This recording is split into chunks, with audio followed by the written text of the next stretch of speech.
जय बापू। ओम बापू नंदा चोर वालिया आपकी सदा। जय की सदा जय। श्री नारायण चरितमृत से बापू हरनाम जी महाराज जी का सुंदर प्रसंग।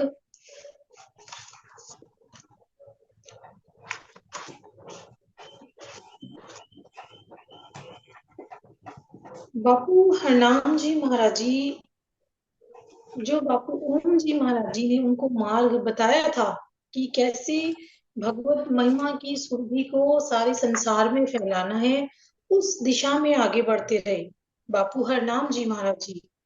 और उन्होंने सारे संसार में अपनी इस भगवत भक्ति को फैलाया, इसकी सुरभि को सब जगह उन्होंने फैलाया बापू जी ने।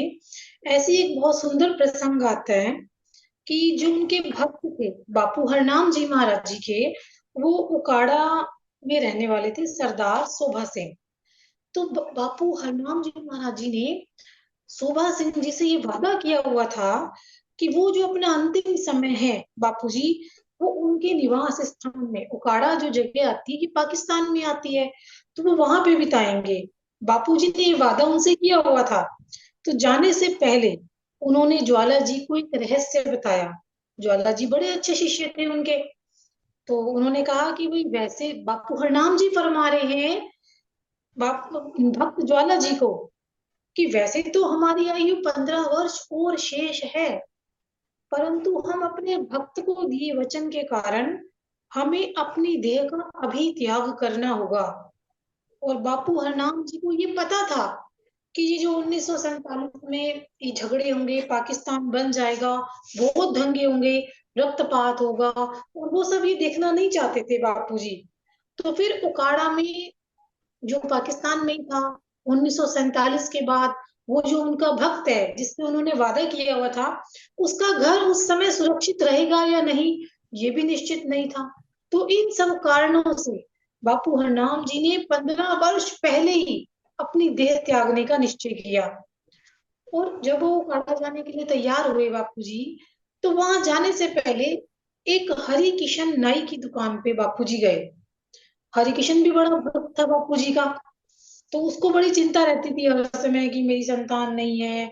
तो उसने इस बारे में बापूजी से प्रार्थना की। जब बापूजी वहां गए तो बापूजी ने उस नाई को कहा, हरि किशन नाई को कहा कि मैं शरीर त्यागने उकाड़ा जा रहा हूँ, बहुत जल्दी खून खराबा होगा, तुम चिंता मत करो, तुम्हारे घर जुड़वा बच्चे होंगे। और बापूजी का ये वचन बिल्कुल सत्य सिद्ध हुआ। समय आने पे उस हरिकिशन नाई के घर एक बेटा और एक बेटी, दोनों जुड़वा बच्चे पैदा हुए। और जब बापू हरनाम जी उकाड़ा के लिए जाने लगे, तो वो नंदा चौर से रेलवे स्टेशन की ओर चले। तो रास्ते में एक गांव आया, वहां पे एक लोहार रहता था उस गांव में। और उस लोहार ने एक गन्ने की मशीन लगाई हुई थी। तो बापू हरनाम जी को तो गन्ने का रस बहुत अच्छा लगता था। तो उन्होंने जब वो वहां से निकले, गुजरे उसकी दुकान से लोहार की, तो उन्होंने वहां 3 कटोरे रस, बापूजी ने गन्ने का रस पिया। उस लोहार की भी कोई संतान नहीं थी। तो उसने बापूजी से प्रार्थना की और कहा कि बापूजी, मेरा घर भी आबाद करते जाओ। तो बापूजी ने उससे आशीर्वाद दिया और कहा कि तुम्हारे 5 पुत्र होंगे। और समय आने पे उस लोहार के यहाँ 5 बेटे हुए और बापूजी का आशीर्वाद फलीभूत हुआ। बापूजी आगे बढ़े। उस गांव से आगे एक गांव और आया, वो था फंबिया गांव। अब किसी श्रद्धालु ने कहा, जो जानते थे बापूजी के बारे में, जैसे संगत को पता चलता है, जो जानते हैं उनके यहाँ तो बापूजी जाते ही हैं, जो नहीं जानते देखते हैं कि संत आए हैं, तो उनकी भी इच्छा होती है भी हमारे घर बापूजी चरण डालें।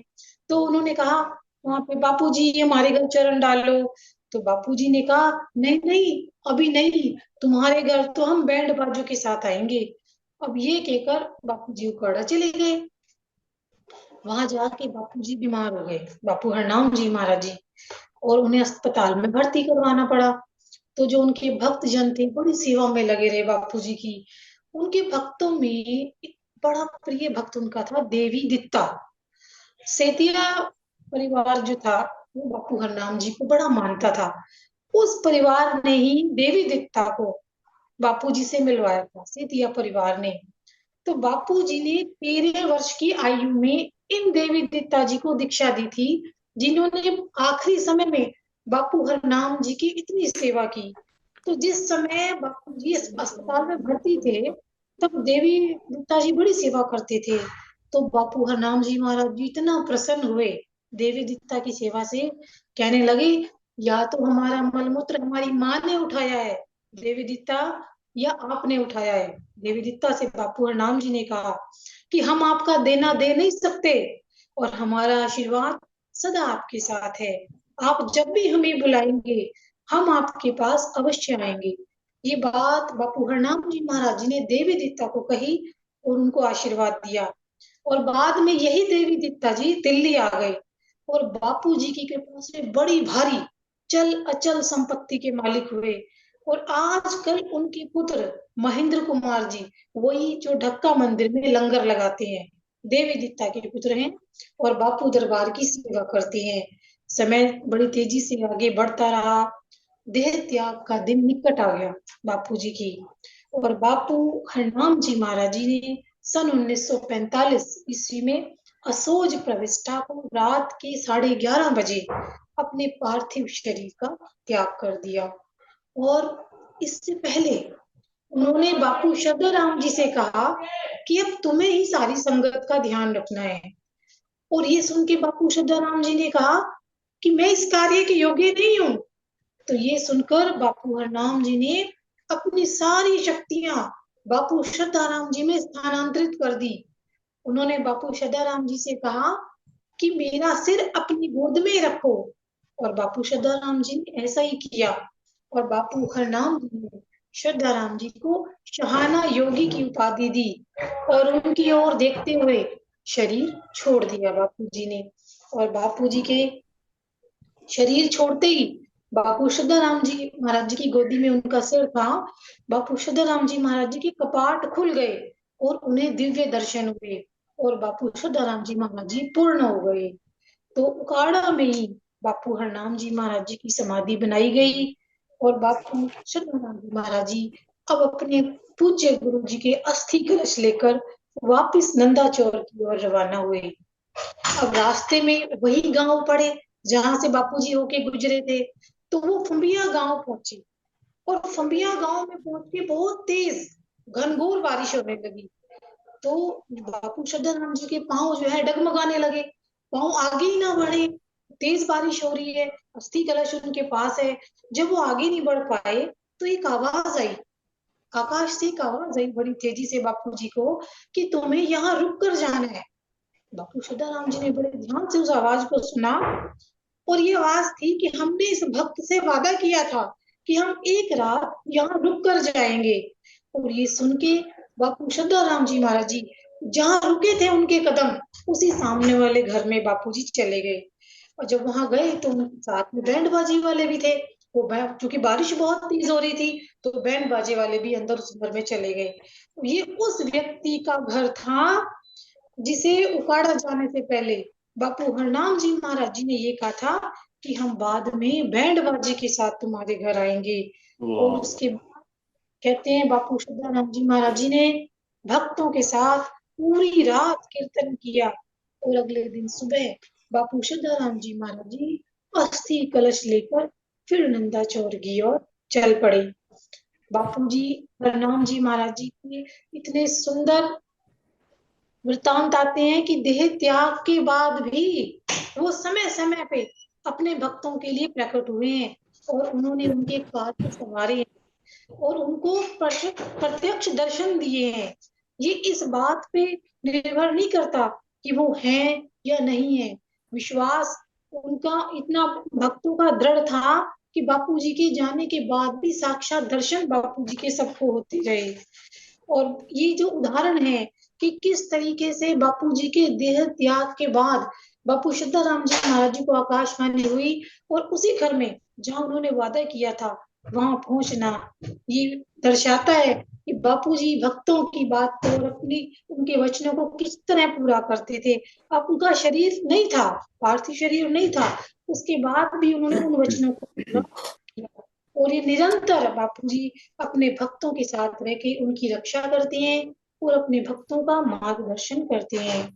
तो ऐसे ही जो दिल्ली निवासी चौधरी अविनाश चंद्र जी थे, सब उनके बारे में जानते हैं। उनके भी बहुत सुंदर वृतांत हैं कि उनके जो पुत्र थे अविनाश चंद्र जी के, उनके बेटे का बर्थडे था। तो बर्थडे पे उनका मन था कि बापू हरनाम जी महाराज जी के जो भगत ज्वाला जी हैं वो हमारे घर आए। अविनाश चंद्र जी ये चाहते थे कि भगत ज्वाला जी हमारे घर आए, उनके बेटे का बर्थडे था।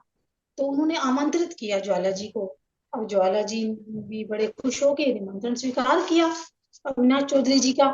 और वो जो है रेलवे स्टेशन गए और वहां जाके जो दिल्ली जाने वाली गाड़ी थी उसमें बैठ गए भक्त ज्वाला जी। वो तो हमेशा ईश्वर भक्ति में लीन रहते थे। तो उन्होंने ये नहीं पूछा कि आपका घर कहाँ है, अविनाश चौधरी जी से, कि आपका घर कहाँ है। भक्त ज्वाला जी रेलगाड़ी में बैठ गए हैं, लेकिन उन्हें ये नहीं पता कि दिल्ली पहुंच के जाना कहाँ है। वो उनका पता लेना भूल गए।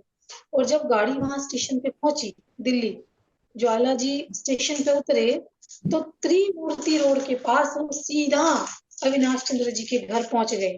अब उन्होंने देखा भक्त ज्वाला जी को जब वो उनके घर में पहुंचे, तो बड़े खुश हुए, बड़े खुश हुए और बड़े आश्चर्य में आ गए। तो उन्होंने पूछा कि ज्वाला सिंह जी, आप बिना पते के यहाँ कैसे पहुंचे? आप सूचना देते। अविनाश चौधरी जी ये बात कह रहे हैं कि ज्वाला जी, भक्त ज्वाला सिंह जी, आप बिना पते के यहाँ कैसे पहुंचे? आप हमें सूचना देते, हम गाड़ी की व्यवस्था कर देते। तो ज्वाला जी ने कहा कि हम स्टेशन से उतरे और बापू हरनाम जी हमारे आगे आगे चलने लगे। अब हम तो उनके पीछे पीछे चलते चलते यहाँ आपके घर तक आ पहुंचे। तो ये घटना जिस समय की है, उस समय तक वाह, ओम बापू बापू हरनाम हरनाम जी महाराज आपकी सदा जय। सदा उस समय तक बापू हरनाम जी को देह त्याग को 10-12 वर्ष बीत चुके थे। तो ऐसी बापू जी की महिमा कि उनकी देह त्याग के बाद भी साक्षात दर्शन उनके भक्तों को होते रहे। ऐसे बापू जी के चरणों में कोटि कोटि कोटि कोटि प्रणाम।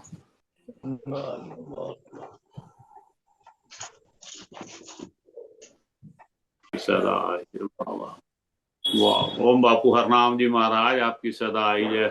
बहुत सुंदर आपने ये उनके जीवन के बारे में बताया। अब कैसे भी चाहे वो शरीर छोड़ के चले तो भी उन्होंने सारे सभी का कितना ख्याल किया, जो जो किसी से वादे किए थे सब पूरे किए। वाह वाह, बहुत सुंदर।